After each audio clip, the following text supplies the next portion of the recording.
What on earth is going on with Avengers Doomsday, and why does it feel like Disney is pretending this movie doesn't exist?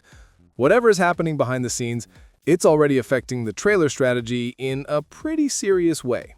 Just coming off 5 intense days of CCXP, and a few things at the event really stood out. Some in a good way, and some in a, wait, did Disney just ghost Brazil kind of way? One of the biggest things.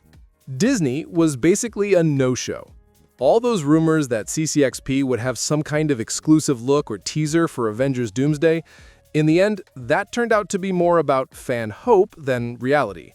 There was zero Doomsday presence. Not a logo, not a frame, not a little coming soon stinger. Nothing. And it wasn't just Doomsday.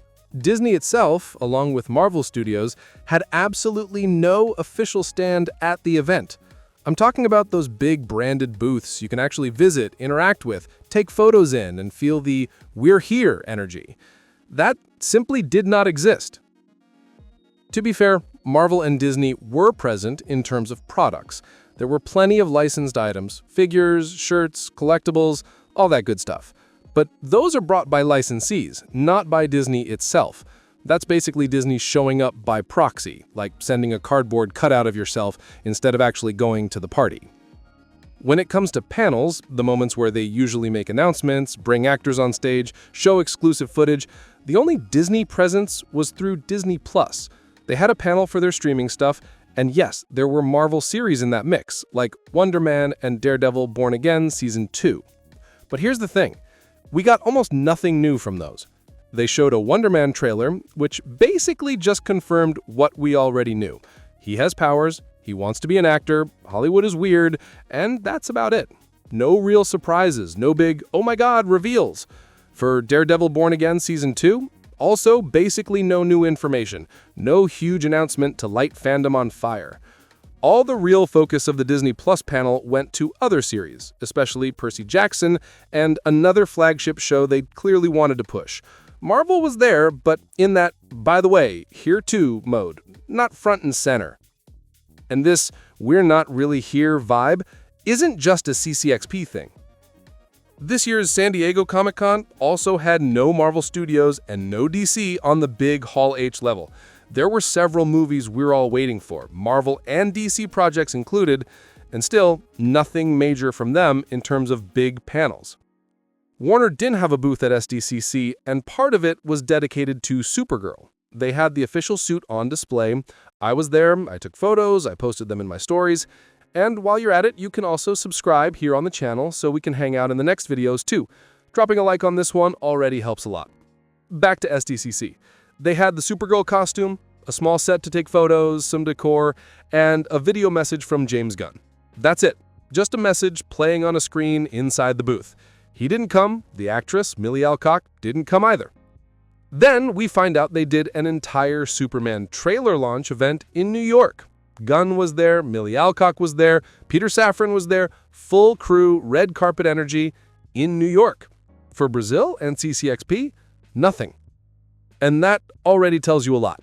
The simplest, most obvious reason is logistics. New York is a much easier in and out for them. Fly in, do the event, fly out, done. One-day trip, minimal disruption to schedules. Brazil requires more time, more planning, and more budget. But we can't say it was a bad moment to come to Brazil, because the timing would actually have been perfect. They chose to release the Superman trailer this same week. So, in theory, it would make total sense to tie that into the biggest pop culture event in Latin America. Huge stage, hyped crowd, global coverage. And they still didn't come. So the message is pretty clear.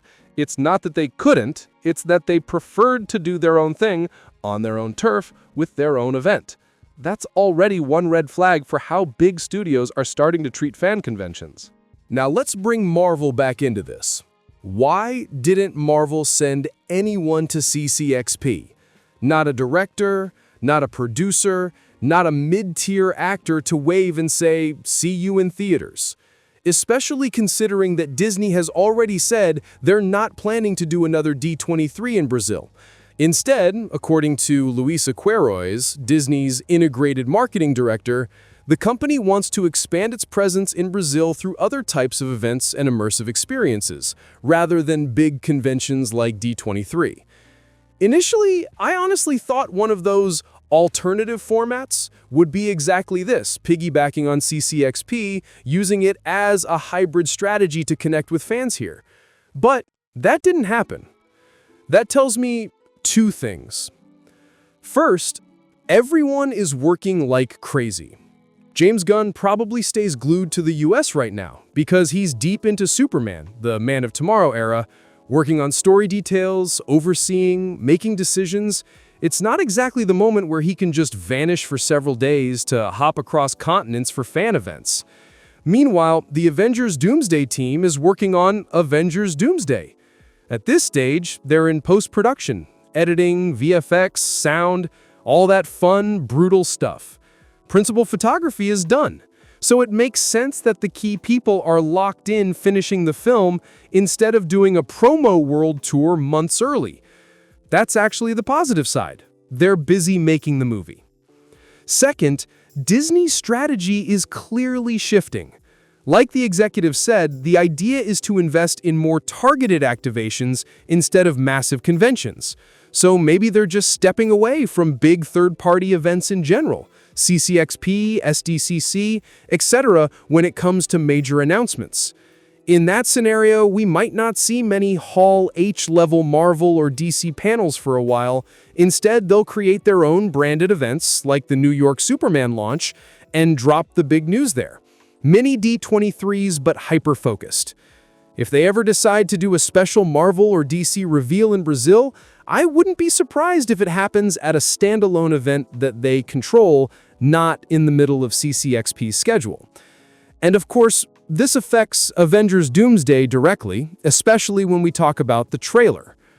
The DC side already dropped a teaser for the upcoming Superman trailer, which is scheduled for December 11. Some people are speculating that the Avengers Doomsday trailer will drop on the same day. If that happens, honestly, it would be a bad move. The Doomsday trailer has way more potential reach than the Superman one.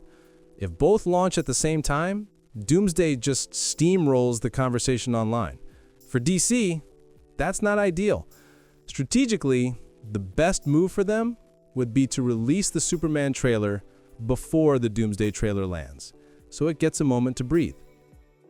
Originally, the rumor was that the Avengers Doomsday trailer would be attached to Avatar: Fire and Ashes in theaters. Avatar hits on December 18th, which would mean the first Doomsday trailer would only show up from that date on.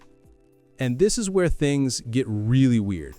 According to the Film Threat folks, who have some solid behind-the-scenes connections, there's a rumor that there are 3 different trailers for Avengers Doomsday. Not just 3 cuts of the same thing. 3 trailers that connect to each other like chapters. The idea would be to release them weekly, always in front of Avatar: Fire and Ashes. Week 1 of Avatar, trailer 1 for Doomsday. Week 2, trailer 2. Week 3, trailer 3. All of them forming a kind of mini story that builds hype piece by piece. From a fan perspective, that sounds insane. From a marketing perspective, it is strangely brilliant.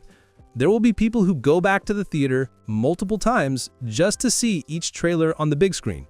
Maybe that won't be you, it definitely might be me. And it gets more extreme. There's a chance that none of these 3 trailers will be released online right away. For a while, the only way to see them properly would be in theaters attached to Avatar. If you've been following the channel, you know I've been saying Marvel needs a desperate marketing move. Something heavy, loud, and different from the usual, here's a trailer on YouTube, watch it, forget it in a week. They have to reignite mainstream interest in the next Avengers movie. 3 sequential trailers, exclusive to theaters at first, that's exactly the kind of aggressive play that could do it. Weird, slightly annoying, and very effective. And Disney's not stopping there. Look at this. According to The Hollywood Reporter, Avengers Endgame is going to be re-released in theaters in 2026 before Avengers Doomsday hits. The idea is to remind audiences of just how massive Endgame was, emotionally and financially. They want people back in that headspace. This lines up perfectly with the rumors I've been bringing here, that Doomsday is a direct sequel to Endgame, especially in terms of Steve Rogers' decision to stay in the past and live his life with Peggy. There's also another rumor that builds on this. The re-release of Endgame in 2026 wouldn't be identical to the original version. It would include a new post-credit scene that connects directly to Avengers Doomsday. And before you say Marvel would never do that, they already did. In June 2019, Endgame was re-released in theaters with extra content. It wasn't a brand new cut, but it did have additions. A tribute to Stan Lee, who had just passed away, an unfinished scene showing Hulk rescuing people from a fire, and a post-credit scene that was literally a clip pulled straight from Spider-Man Far From Home. Not No Way Home, Far From Home, the second Tom Holland film. So at this point, it's almost a tradition. If Endgame comes back to theaters, it comes with a bonus. Adding a Doomsday-related post-credit scene next time would be completely on brand. And by 2026, they'll already have plenty of Doomsday footage ready to use for that. So when you connect the dots, the pattern is pretty clear. Disney and Marvel are doubling down on marketing for the next Avengers movie, but they want to do it on their own terms, via re-releases, exclusive theater trailers, and their own events, instead of depending on major conventions like CCPX or SDCC. The Live of the Chairs was the perfect test case. We spent an entire day watching a live stream just to slowly see cast names appear on chairs. No Hall H, no CCPX, no third-party event. Just Disney, Marvel, and some chairs. And the whole internet paid attention. That's strong proof they don't need big cons to make noise. If they want everyone watching, they can spin up a stream, drop a poster, reveal a cast list, and boom, global trending topic. On the side here, you've got more videos you can already watch.